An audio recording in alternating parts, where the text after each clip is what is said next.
Hello again. I'm back with lots of good news, I think, this time. We're about 48 hours before the end of this year. Many of us have lots of reasons to bid farewell to this year of 2020. But here at St. Mary's, a lot of important and good things have happened for our future.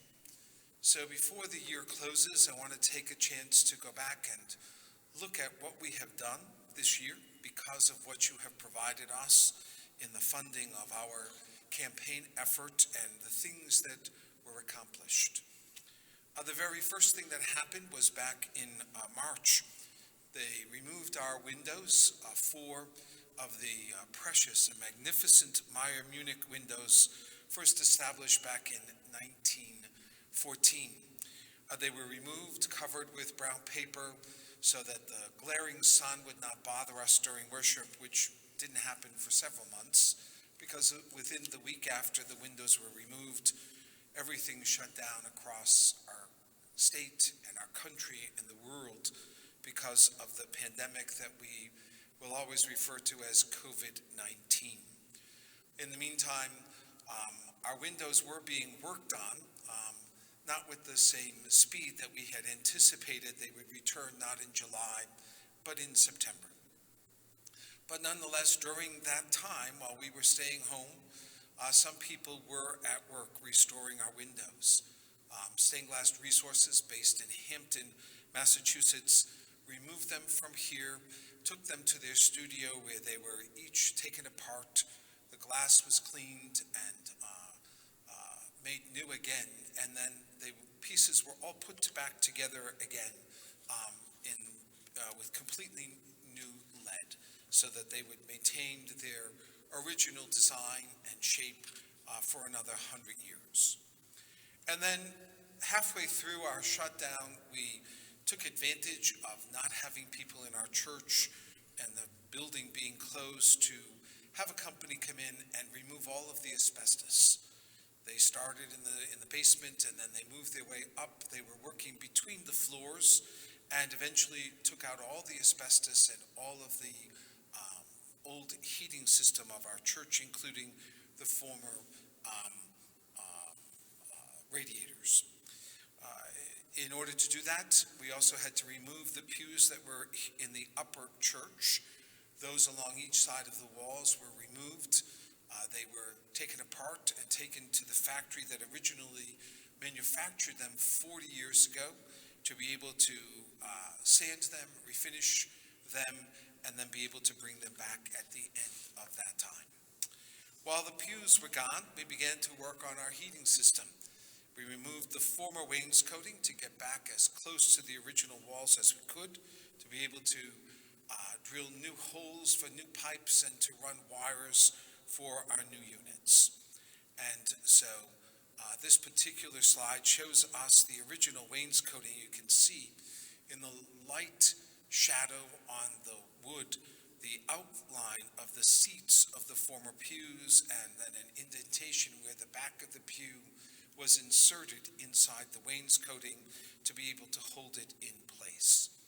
The radiators, we noticed, had done their work through the years. Some of them had leaked, others, because of the intensity of the heat, burnt some of the linoleum and even some of the wood behind it. We removed 10 radiators, 5 on each side of the upper church, and we restored them with 20 new units, 10 on each side of the church, shown here in the boxes as they arrived from the factory in order to be able to be opened and assembled and then wired. They made quite an impression, this sleek, new, very modern equipment with a painted finish hanging on the walls in order to be able to pull air up from underneath and discharge it from up above. The real benefit to this is that not only was the heating system upstairs, but for the first time, we installed an intentional heating system in the lower church. Up until now, the heat in the lower church had always been a residual heat. As the pipes passed through the lower church to reach the upper church, they heated the church. Some days it was almost a steam bath down there. And it was never controlled specifically for downstairs because it was always determined by the temperature upstairs and the need for the heat upstairs. Our new system now has its own separate controls and thermostats and its own heating units for downstairs. These are located along the upper reaches above each of the windows in the lower church. They've run new conduits, new heating systems, new units all throughout the church downstairs in order to be able to make it comfortable and appropriately a climate for all of us. These units inside are actually create the climate from the outside. And so we needed to create two different places, one on the north side of the church next to Granite Street, and the other on the south side of the church between the church and our parish center, where our heat pumps would be installed. We had to prepare the landscape, put in some rebar, pour some cement, and then from there be able to install the units that were lifted by a crane and placed in position. People say they look a little bit like a lunar module in some ways. But everything was in position. It took a matter of weeks to get all of those pieces organized and to be able to be ready to go. They're not done outside yet. We still have some landscaping that needs to be done, as well as some fencing to be able to secure those areas in order to make sure that they are protected from vandalism or for any other aspect. But we were ready to go, but we didn't have any power. The new system required more power than we had coming into our building, and so we needed to be able to make some changes. We had some people in our parish who have connections to various power companies.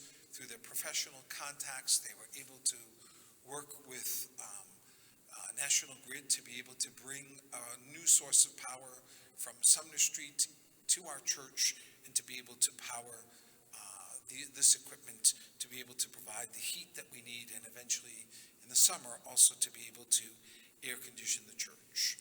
And so all of that, if you drive by the back of the church, you see all of this new equipment that has been positioned on the outside of the building in order to receive that and transform it into the power that we need inside.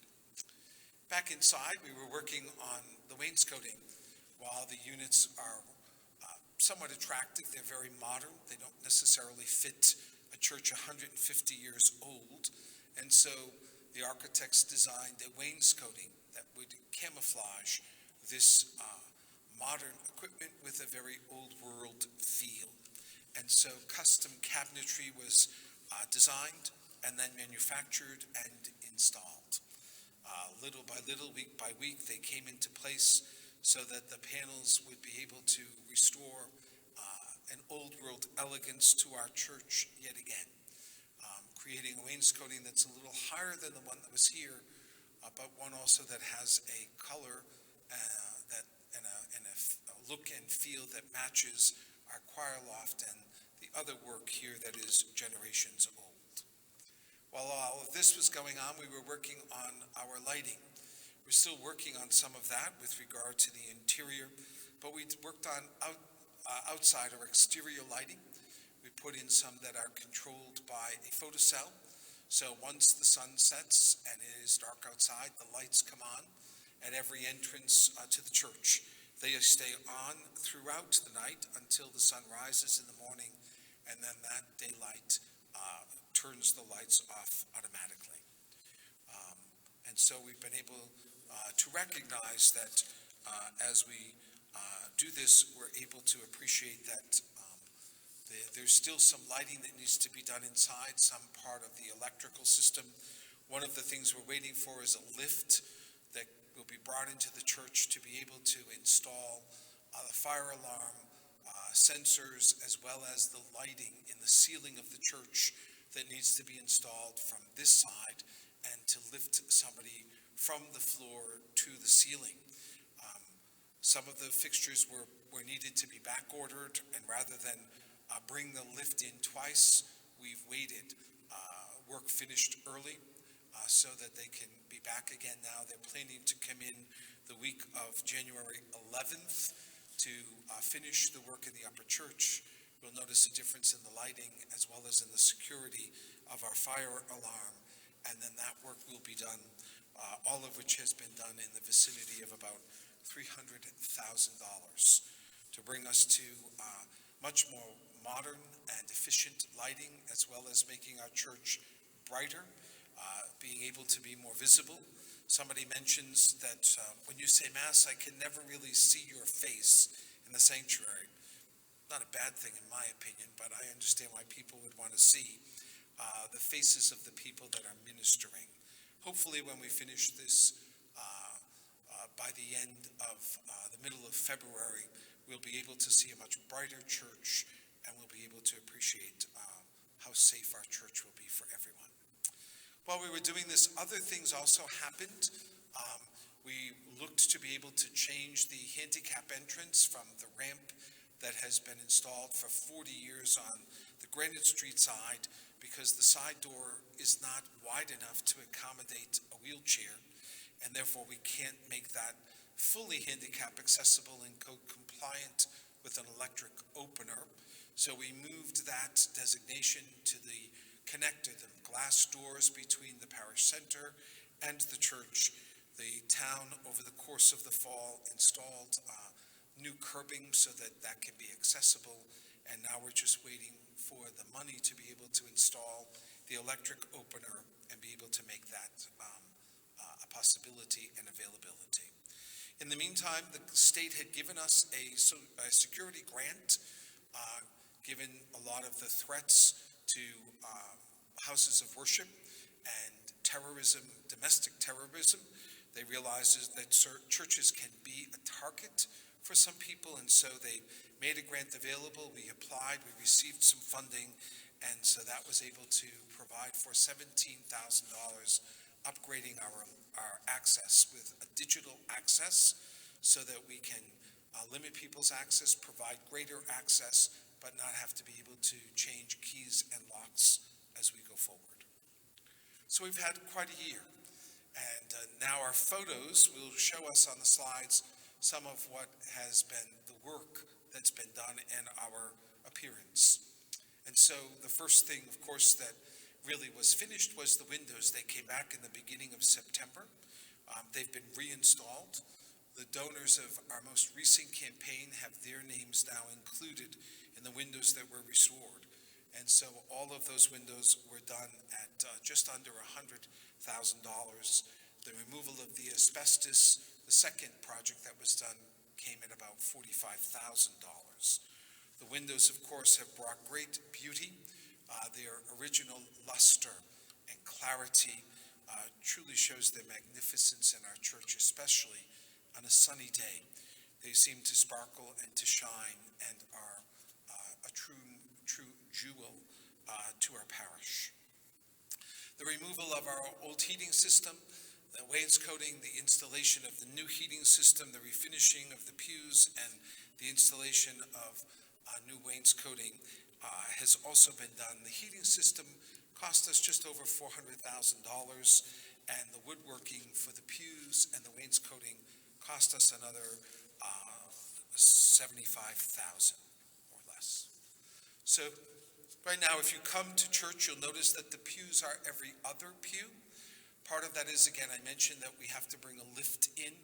The lift needs to have outriggers so that it won't tip as they lift several feet above the floor level. Would mean that we would have to remove pews. So rather than install pews that we have to remove, they only installed every other pew because we can only use every other pew right now anyway, given the restrictions of social distancing and needing to be 6 feet apart. But at the same time, the pews have been refinished, and also the kneelers all have a brand new covering that will eventually be on all of the kneelers and the swinging doors of the church as well. The lower church, as we mentioned, has its own heating system. There's still some new lighting that needs to be installed down there. Part of that is waiting for the construction of some soffits to be able to holds the fixtures and to cover a lot of the conduits that have been run down there, because the church is all masonry. Running all of this tubing and wiring for our new heating system upstairs, as well as the electrical and the fire alarm, would have been prohibitive to run all of that buried beneath walls that we would have had to chisel and replaster. So it's done with a surface conduit, and the intent is to cover that, and then there'll be new fixtures that will be placed over inside the soffits that will be constructed. This design here on this slide shows you two different renderings to cover some of the conduits and on each side of the altar downstairs that will frame the statues on either side, just to be able to give a little bit of design and a little bit of character beyond just simply boxes covering conduits and walls. Our vestibule, we had to remove the ceiling that was there. It was deteriorating. We had a fear that it might fall, but we also couldn't run the wires for new lighting and for the fire alarm system. We removed that, and now we're in the process of trying to be able to replace that and install the fixtures that remain. That sub-ceiling, we've received an estimate is just under $10,000 to be able to bring that back up to at least a more attractive appearance. The renovation committee has proposed a design that would create a coffered look similar to what's in the ceiling of the bell tower. We're using some of the wainscoting and the molding that was running along the sides of the nave. We've removed that and have kept that with the hope of reinstalling it, but before that we have to put in a sub-ceiling as well. The windows are a problem. We fixed 4, but the 3 that we did not fix are leaking. In December, we had some very serious rain and wind storms that blew the rain horizontal, and 3 of the windows came in and created some very serious leaks in the main church as well as in the sacristy.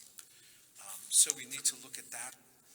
That's going to be another $100,000 just to work on repairing this leak that is in the sacristy. It's in the ceiling, but it's actually coming through the window that is over the doorway between the sacristy and the sanctuary. The roof to the sacristy is very close to the lintel of this window.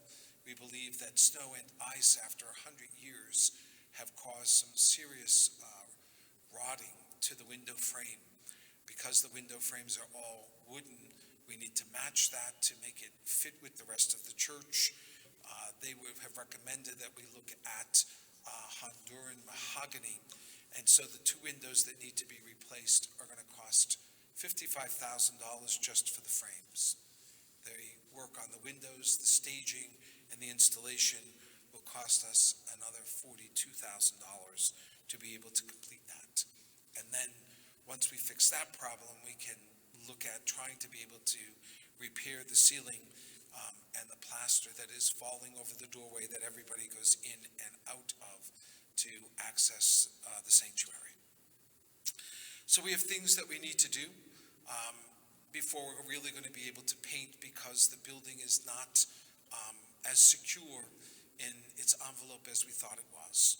As we look at future directions, this particular slide shows you the ambry, the cabinet that holds the holy oils next to the baptismal font, and you see here the leaking that occurred from the storm in December, how it's stained the walls by the water that came in through the windows and the door jam and the window jams, and down the wall.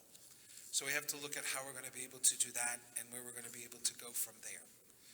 Once we can secure the envelope with the windows and to be able to secure that, then we will look to renovate the sanctuary to make it handicap accessible, to restore the tabernacle back to the center where it was for most of the life of the church, and then be able to consider how we would be able to paint the church and then create new floor coverings for the aisles and under the pews and in the sanctuary. So we continue to present this proposal from Canning Liturgical Arts in Connecticut. They've come several times to meet with us and to propose this particular design. We've worked on some of the details of it. They would like to come and be able to paint a section. We had planned that. However, the section that we had planned is where the church is leaking and the windows are boarded. So it wouldn't make sense to paint that because the paint would be destroyed and you wouldn't see the colors in real life because the windows would be blocked and the color wouldn't be the natural lighting that we would presume and desire. So we're working on that. We've done a lot in 2020, and we have new work ahead of us in 2021, but we are excited about the work that's been done already. Many people who do come to church comment not only on the appearance of this with the wainscoting and the pews, but more importantly, the comfort. Our church is comfortable. Several people have shared with me, Father, I finally take my coat off in church in the winter. Some people have complained that it's too hot. We're still working to adjust some of the temperature. Part of that is because we don't have the right fans yet to distribute the heat and to balance the heating system in the church. We're going to be able to work on that. We're able to do this because you are being so generous. Just today, I picked up another check at the Portuguese Club, $5,000 on their payment as a pledge. We've received several checks in this month, totaling another $15,000 or $20,000, along with donations that people have given to their pledges and the payment of that, as well as people who are trying to contribute and to support this project as we move forward. So it seems daunting, and it is, but with God, we believe all things are possible. And in the end, this is God's church, and it is his project, and it is our legacy for the future. We are grateful that we stand today in the shadow of 150 years of this magnificent building being used for worship. At Christmas Day, I wondered how many people have walked up and down this aisle, how many have brought their children forward to be baptized, how many have come forward to take the hand of one that they loved and left for a life of promise and of blessing. How many have wept as their loved one came down the aisle and they walked out behind them to send them to God. So many things have happened here that are life moments that have changed our lives and changed our world. Our hope is that we can continue to do that for another 100 years. We've been blessed for 150. We have received a tremendous gift from the faith and the sacrifice of those who have gone before us, who didn't have what we have in the 21st century, but built a lasting memorial because their faith was strong and they had pride in that, and they had a desire that generations after would know and believe and practice. Our hope is the same, that the generations that follow us will also know the truth of our faith, will be able to celebrate its practice through the sacraments, and because of us and the ways that our faith touches their lives, they too will touch and change the world. That is the promise we hold to. As we look to a brand new year, we put behind this annus horribilis of 2020. We look to God's promise, his protection, and we are grateful for your prayers and for your support. May God bless you. Thank you. Muito obrigado. Muchísimas gracias. Thank you for all your support, your prayers, and your help that have brought us this far, and that will bring it, by God's will, to